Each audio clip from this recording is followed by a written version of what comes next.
Ground rising, beautiful souls. Pat yourself on the back. Congratulations, you have made it over that bridge. We were over there sitting in Capricorn land, and we have been doing this number of a weavy wavy. Which way do we go? Which direction? What is our future? Where are we going? What is our purpose? Kind of deal, right? There's been a lot of changes, and we feel a lot of changes still yet to come. We now have Pluto in Aquarius as of January 20th, 2024. Now, come fall, we will have Aquarius retrograde back into Capricorn just for a moment, long enough for those elections. Isn't that interesting, to say the least? We'll go that route a little later. However, we've been on this bridge in between the energies of Capricorn and Aquarius, which are vastly different for how civilization looks, how our collective consciousness is, headed which direction, what energy it's tuned into. It plays a very massive role. Pluto is something that will clean out the undercarriage. It will pull everything from the bottom and say, pay attention to this leak. You've got this going on over here. Now, we no longer need so much of what Pluto has exposed. There's more and more by the day catching on to all of these things that Pluto has been keeping under wraps in Capricorn. Now, ever since 2008, we have seen the massive shift Pluto can cause in our collective. At first, it really hit the stock market in 2007, 2008, those bridge energies, those wave energies, it settled in. And Capricorn is a very career-oriented, banker's hours, go by the book, plan it out. We've got our rough draft, then we've got our final draft, and then we execute, go forward, and do what our plan says to do. We keep by that book, we keep within the frame and within the hours. Now, Aquarius is vastly different, and it's why we have felt so torn in between the energies within ourselves and what we've seen happening in our world over the last 16, 17 years now. Aquarius is an energy of innovation. It is new. It's outside of the box thinking. Now, it's also people working together. Let's not burn ourselves, cat. Aquarius is, you either get burnt or you don't kind of energy, right? We're in that moment of where are we going to place our energy? Where is our energy best served, right? And this is something that we can't overthink in Aquarius. This is just take that action, right? It's most likely going to be in an area that feels a little off. It feels a little different to expose yourself in that way. For example, for some time over the last 16 years, explaining any of my outside of the box thinking, my tarot reading, my chart doing, any of that has been, looked down upon, right? It's not quite been a resource of importance in anybody, my family's eyes, or society's eyes for that matter. However, with the shift of Saturn into Pisces, and we've got Neptune in Pisces. Let's see, Saturn is at 5 degrees of Pisces, Neptune's at 25 degrees of Pisces. That tuned us into opening that door a little more. However, with Pluto and Aquarius, this is the doors opening, right? You might feel a little awkward going in that door, but your gut's calling you to do it. Go for it. Or you might just have that door shut behind you, right? And you possibly could be looking for this for the next 18 years to come, or 20 years to come. So Pluto is about that deconstruction, right? And then reconstructing in a new way, right?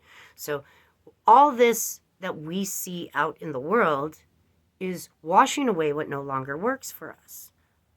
A lot of that has to do with the way career, finances, The system itself functions. Capricorn energy no longer works in Aquarius, right? It may be not as clear early on this week, or I suppose it's Wednesday, so through the next few days or so, because we've got a lot of Capricorn energy going on right now. We've got Mercury in Capricorn, we've got Venus in Capricorn, Mars in Capricorn, and we also have part of Fortune in Capricorn. And part of Fortune, I believe, just entered 10 degrees. So that being said, there's a lot of Earth energy too. We've got a lot in Taurus as well. A lot of influential major energies in Taurus as well. So we've got a lot of grounding energy. So to think outside that box into that air energy feels a little bit strange, right? And this really is about rolling the dice, taking that chance on yourself, on your beliefs, on your authentic self and beliefs, right? Because if we don't start out that way, then we're going to be chasing that energy for the rest of Pluto and Aquarius, which is just kind of unfortunate. And my 19-year-old daughter told me, Mom, you can't say that. You can't just tell people that. But I want to be real with you. I'm not going to sit here and tell you that, oh, you've got so many doors, a hallway full of opportunities that Pluto is going to offer you. Yes and no, right? When we talk of such big celestial bodies and energies, we are speaking of something that is very much so the way it is, right? And so if we are trying to enter in that energy a certain way, it's going to carry out like a wave, like a pebble in a pond. It will radiate out throughout that next 20 years because it is such an influential, such a major energy, such a major part in our lives, right? So if we start out with that energy, you're getting ahead of the crowd. If you dive deep into your authentic selves right now, take that chance on yourself. You will be amazed with the outcome of the next 20 years. Just to be real. So yes, I want to give you hope as well. I mean, if you don't feel like you've got it quite figured out, then just keep yourself open. Capricorn is stick to the plan. Write the plan down, stick to the plan. We're not in that energy anymore. We have barely stuck our pinky toe into Aquarius and the new energy to come for the next 2 decades. I will be 44 this year. And I'll tell you what, looking back on my life, before even understanding how much these celestial bodies play a role in our everyday life, in our world around us, I can look back and those are pivotal points. Pluto moving into different signs, into Sagittarius, into Capricorn, and now into Aquarius, those are pivotal points in my life. Those are major points. They're when I moved 1,500 miles away from home, both times. So it is something to really think deep on and be real with yourself. This isn't about pleasing other people. Aquarius is not about pleasing other people. The way that you succeed with Aquarius energy is by embracing yourself, embracing who you truly are, your true desires, your true talents, your naturally gifted self, right? Now, with any kind of gift, working on it and practice can only better that, right? Knowledge is power. We're in an air sign, so any air sign is about knowledge. This is about that knowledge, about that clarity, about that communication we have. not only with others, but within ourselves as well. Aquarius is also an energy where we are more likely to succeed in a group setting versus individually. The world is changing right now, and we can either fight it and think we know best, or we can go with the flow and really succeed over these next 20 years. Enjoy our life. See the way that the world wants us to play it out. We're in exciting new times. And if anyone thinks that what is going on, all this wild and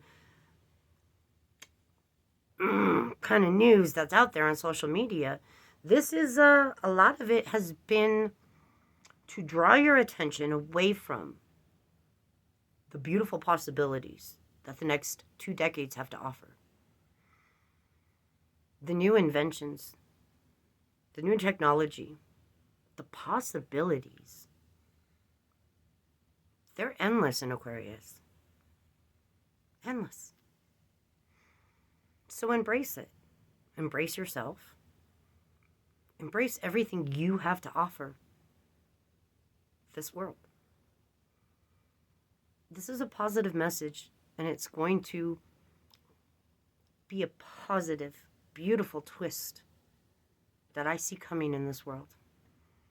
Yes, there is definitely a negative side, because the universe demands balance. So there will always be a negative side. There will always be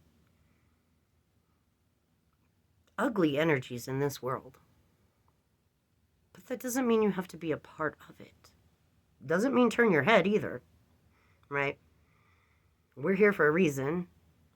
We're here to embrace the light. We've seen the darkness. We know the struggle it can be to walk through that hallway of darkness to find the light. And so it's time for us to put our hand out. It's time for all of us outside of the box thinkers, us weirdos, us outcasts, to put our foot forward, put our hand out, have that compassion and love, and show the world the possibilities, because they're endless. I truly, truly hope and wish you the best. I know it's been rough. It's been difficult. It's been a challenge to continuously pick ourselves up, right? Especially with such heavy energies all around us. But I know you got this. And, together, we're really going to change this place. We will make that difference. Again, it doesn't mean ignore everything that's going on, because there truly is some shit going on that none of us need to ignore. But it doesn't mean it needs to be our every minute of the day thinking. It doesn't mean that we have to go to bed in the state of doom and fear. It doesn't mean we have to wake up in a state of fear or doom. It means that we know, we're confident, we have that faith, we have that trust that we will bring the light. We'll expose those shadows. We will expose those shadows. And we will light this place up. Much love to all of you.